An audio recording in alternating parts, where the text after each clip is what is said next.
What is going on, YouTube? This is Jim back with another video, and I wanted to give you my final review on this gem right here. This is Prey by my beloved Arkane Studios, the same studio that brought us Dishonored. This game is probably easily described as Dishonored in space, but that's not doing it any justice. It's much more than that. I want to get into the good, I want to get into the bad, get into the story, but obviously that is spoiler territory. I'm going to save that for the very end of this video, and I will make it very clear when I'm going to die. If you haven't yet played Prey and you're curious as to whether or not you would like it, stick around. I will say, okay, stop, and then you go play it, and the rest of us who have played it can watch my reaction to the ending and talk about it that way. But again, I will give you guys fair warning. Now, what is Prey? Now, Prey is a first-person survival horror science exploration type game. Again, it is very similar to Dishonored in space in the sense that there are multiple ways around levels. There are multiple decisions you have to make that do affect the world around you. The plot loosely, without getting too deep into it, is that you are a vice president of a company who owns a space station. And you guys found an alien. And instead of notifying the world about it, you instead put it in captivity and begin experimenting on it. And you quickly learn you can make these things called Neuro Mods. And what a Neuro Mod is it's this medicine that you inject in your eye that teaches you a skill. So if you wanted to learn a foreign language, or you wanted to become super fast, or you wanted to be telepathic, a neuromod is a rapid way for you to learn a new skill. The problem with the neuromod is that over time, when the neuromod either wears out or when it is removed from you, so let's say like you misuse your powers, or I think in the game they were trying to either weaponize it or monetize it. When the neuromod is taken out of your system, your memories revert back to the moment when they came in. So in order to kind of fix this and understand why there's this memory loss, your character willingly puts himself or herself, because you can choose between a guy or a girl, in a simulation to see how every single day would react. So what happens is, and this is all in the first 30 minutes of the game, so I really don't consider this much of a spoiler, but basically you wake up, you go through a set of tests, and then they reset you. They take the neuromod out, they put a new one in, and they're trying to figure out different formulas of the neuromod in order to preserve your memory. However, you have now been doing this for almost 3 years in the space station, every single day, waking up, doing the same things over and over as they keep formulating and experimenting with neuromods. You have no idea that this is happening because now you've suffered long-term memory loss because the neuromod is just messing with your DNA, which obviously, if you inject yourself with alien DNA, there's a really good chance that your head's going to get a little scrambled, right? Anyways, what ends up happening is during one of these simulations, the aliens break out of their cell and kill just about everybody on the base. So when you wake up for the next iteration of your simulation, there's nobody there to monitor it because everyone's dead. You now have to go out and explore the space station, and you're learning as you, the player, for the first time what's happening because your character has no idea what's going on. Because the world's been going on for 3 years without you in the space station. So a lot of relationships have formed. Things have changed around the world that you do not know about. And it's a really cool way to put you inside the shoes of a character in a game. And it really does give that RPG element of you trying to understand the world around you. So from a framework of a story, I think it works really, really well. As I said, a lot of the missions that you partake as you try to slowly uncover what happens are all based on decisions. You could be a good guy, you could be neutral, you could be a jerk face. It's totally up to you. And there are repercussions for that, not in just quest rewards, but in how the space station and how the inhabitants treat you, along, assuming you don't just shoot them in the face when you meet them, which you can if you want to. You'll just fail a lot of missions. As the story progresses and you start to uncover the truth and you start to really understand what is going on, the story begins to take much more radical turns. And that's about all I really want to say for the story, because I don't want to ruin anything for you guys. But if you enjoy those mysteries and you enjoy kind of not knowing what's going on and reading data logs and listening to audio files and hacking computers to learn about other people and kind of how you fit into that world, I think you would love this game solely for that. But thankfully, this game does a lot of other things right too. There is a very robust skill system which you earn Neuro Mods and you can inject into your body, and you could customize how you want to be. You can sneak around the world and take a passive approach and try to level up your sneaking and your critical hit chance and your melee attack with a wrench. You could take the approach that I took, where I just wanted to have a shotgun and a handgun. So I became a weapons expert and I fortified my strength. And I was basically just kicking a door and start shooting. And I relied more on like first person twitchy kind of gameplay as opposed to stealth. Or you could play somewhere in between. And just like Dishonored, Arkane Studios does an incredible job of very robust level design. So a lot of levels can be solved. I say levels, I don't mean levels like Mario 1-1. I mean just certain parts of the space station. You can freely explore anywhere as long as you can figure out how to get in. And a lot of times you feel like you're breaking the game, but you're actually just manipulating it to your own will. And by that, I'll give you an example. You want to get behind a locked door. Well, you could find the key. Maybe the key, by the key, I don't mean like a key, I mean like a passcode, like a 4-digit number. Maybe you can find the code somewhere. Maybe you can find the person that it belongs to and talk to them.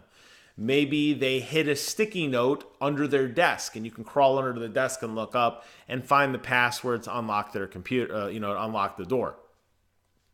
Maybe you can upgrade your stat points and like I did and get this ability called leverage where you can lift heavy objects. And maybe there's another way in that's barricaded off by like large filing cabinets or like the wall collapsed and you could like uncover it. You could upgrade that. Maybe you upgrade your hacking ability and you just hack into the actual code. Or you could use your glue gun, which is this gun that shoots this gelatinous substance that hardens. And maybe the top of the building, maybe the top of the room, you can access it from like an attic or something. So maybe you can climb around and drop down from the top. There are a lot of ways to get around in this world, and a lot of them intersect and intertwine, but it's totally up to you on how you want to play.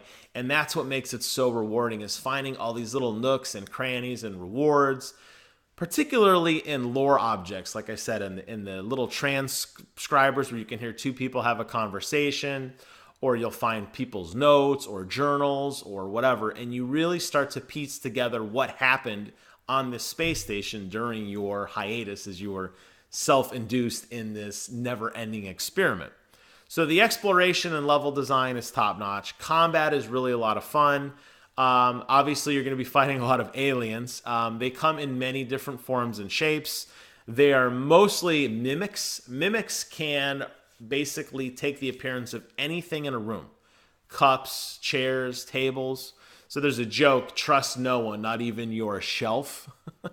And it's because you don't know where the enemy is. And there's a lot of tense moments where you'll walk into a room and you'll see a mimic run around the corner. And then you turn the corner, you're like, where is he? And you're like flailing around with your wrench trying to figure out where this thing is to kill it before it kills you. Enemies obviously get much harder as time goes on. There are a slew of these aliens that have very different abilities. Some of them control human survivors to attack you. Some of them summon turrets.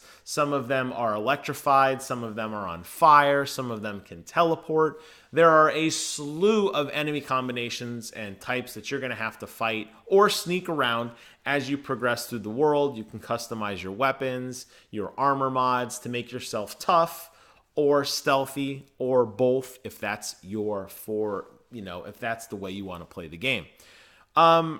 Overall, the game took me about 35 hours to beat, and I would say I got pretty close to 100% in terms of doing optional side quests. I personally chose to play as a good guy, but you don't have to. The only reason I did is I felt in my playthrough, typically if you do the right thing, it will progress the story in better ways than like somebody says, hey, I want a quest, can you, and you just shoot him in the head. The quest fails, the storyline's over, you don't know how it ends up. I wanted to see a lot of those things play through, so that's the way I chose to play. So overall, the game in just terms of gameplay and story are top notch, but there are some drawbacks to the game, and I have yet, this is actually the first console game I can honestly think of in a very long time that flat out crashed on me.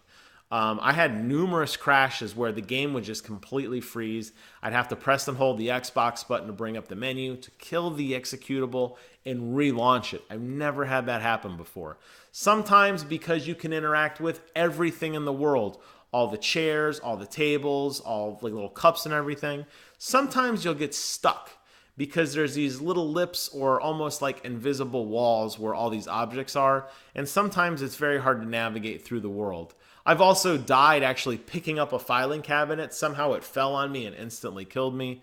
It was some sort of weird physics bug. But those errors are few and far between, but I did want to point them out because it did kind of take away from the game experience when you're really into something and then it's like, wait, did my game just freeze? I've been on this loading screen for like 5 minutes now, and you're like, oh my God, hopefully I had a good save file, and typically you didn't. You have to go back and replay some stuff, and that was very frustrating.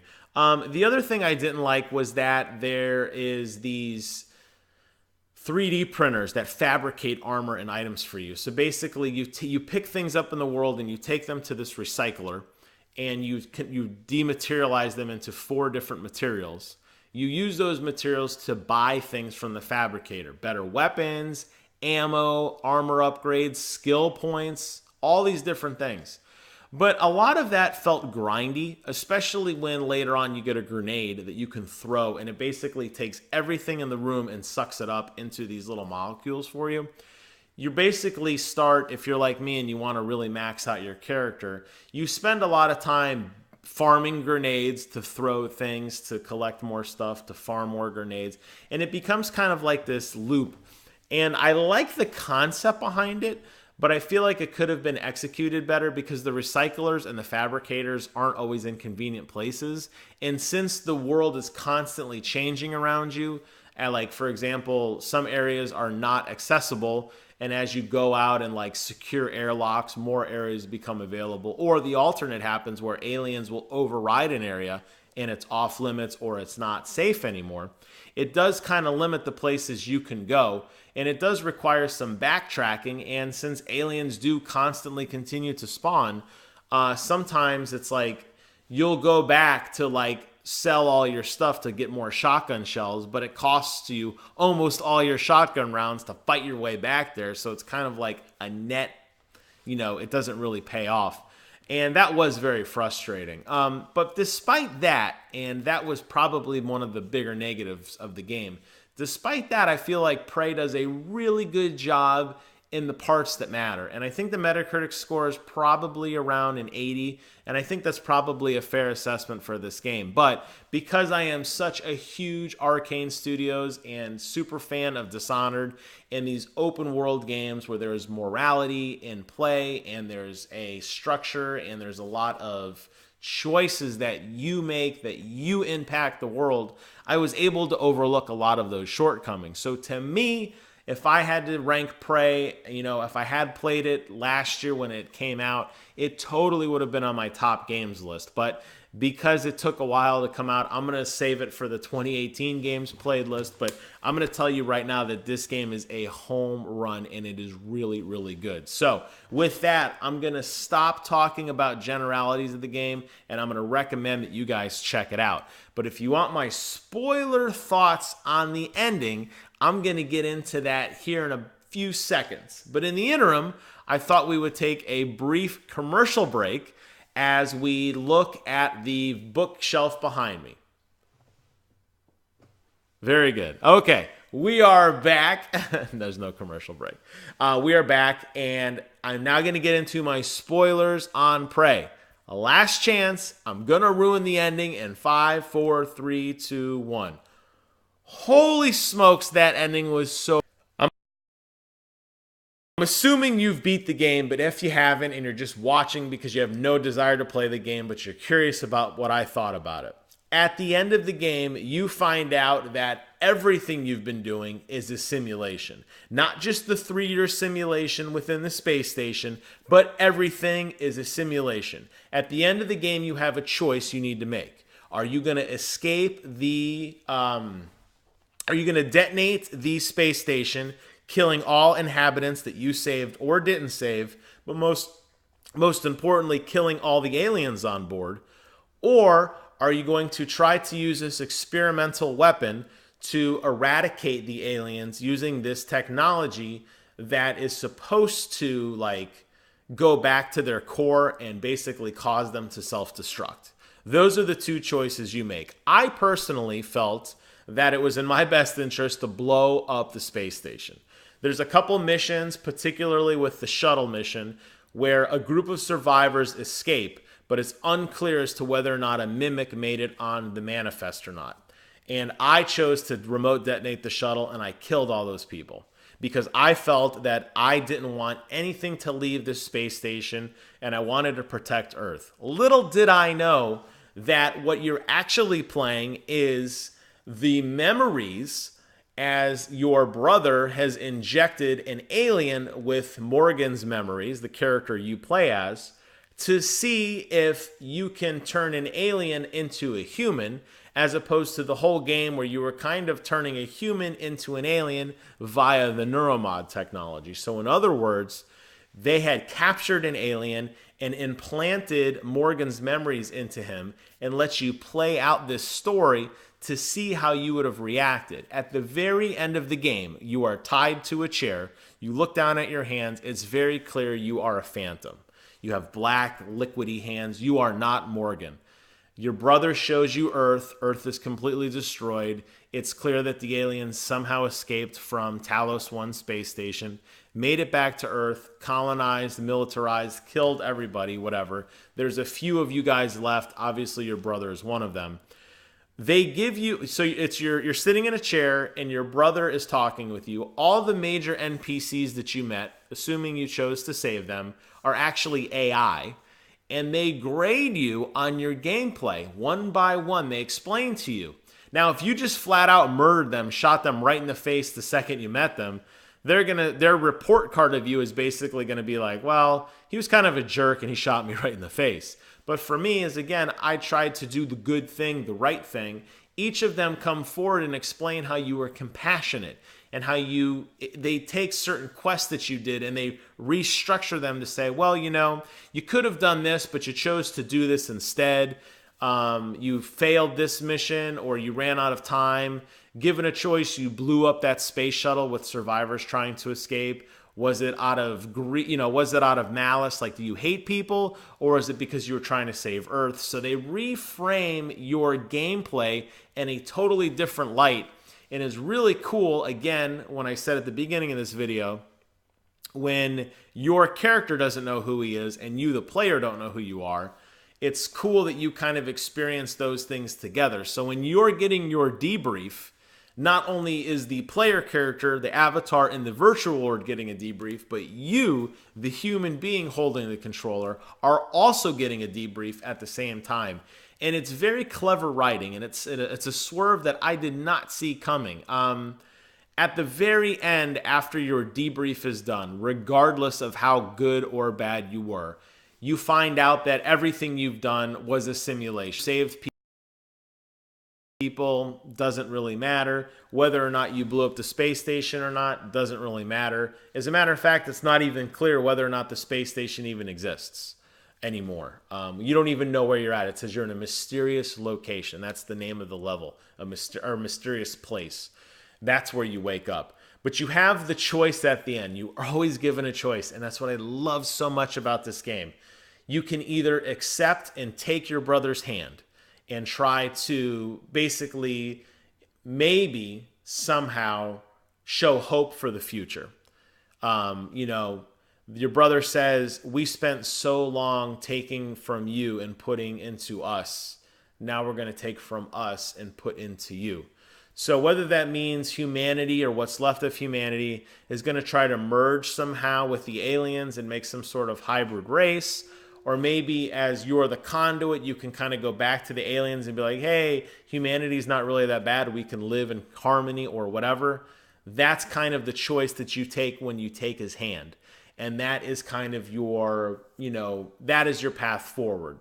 The alternative is kill everyone. And you can basically shoot tendrils out of your hand, blow up all the AI cores, kill your brother, and basically end any chance of any human resistance or any human cohabitation with these aliens. So again, you are still given a choice at the very end. And for me, I obviously chose to take his hand. I thought it was a very clever ending. Especially since you got that huge recap right before you made that choice. And that was, if you're really looking at it from a timeline perspective, that final choice, whether you want to accept your brother's hand or kill your brother, really is the only choice that matters, because everything prior to that really didn't matter. It's just painting you as a person. And again, not knowing the world you're in, the stance that the game takes is that you're an alien kind of being cultured and being humanized, you know, at the same time. And that recap of, you know, how the choices you made is supposed to teach your character avatar whether or not humanity is worth saving. So I liked it. I thought it was very clever writing. I haven't really seen any games that gave you those kind of magnitude of choices that mattered so much, that really truly did impact, you know, kind of your takeaway from the game. But it really gives you a lot to think about when you think that, like, wow, you know, everything you were doing was a simulation because we've already lost the war. The contamination has already failed. And now we're trying as humanity to salvage what we can. And, you know, maybe you are the, you know, the chosen one. Maybe you're not. I don't know. That remains to be seen. I did look online at the other endings because I was curious. And it turns out if you were a complete asshat, your brother will say that you are not the one. And you won't even get that option of whether to take his hand or to kill them all. I think it just says kill them all or do nothing. Or maybe it just fades to black. But it just goes to show that, you know, your decisions kind of did matter all along. And this whole time, you were secretly being judged by the game, and you probably didn't even know it. So there you guys have it. That's my spoiler opinion and final thoughts on this game. But I gotta say one more time, Bethesda and Arkane Studios, an absolute home run, an absolute gem of a game. I love this so much. I know this video went long, but I think this game deserves it. And if you made it all the way to the end, good for you. Give me a thumbs up if you like this, a thumbs down if you didn't. Comment, rate, subscribe, or do none of the above. That's okay too. As long as you let your friends know about this game, then this video did its justice. And I think that, you know, the whole hashtag Save Player One is in good hands as long as games like this keep coming out. Really good story-based games that really make you think, that really impact the world around you, that really kind of make you matter. And I love that, and I'm so happy I finally got to finish this game, and I can't say enough good things about it. As always, I want to thank you guys so much for watching. Get out there and play some Prey, and until next time, I will see you guys on the other side.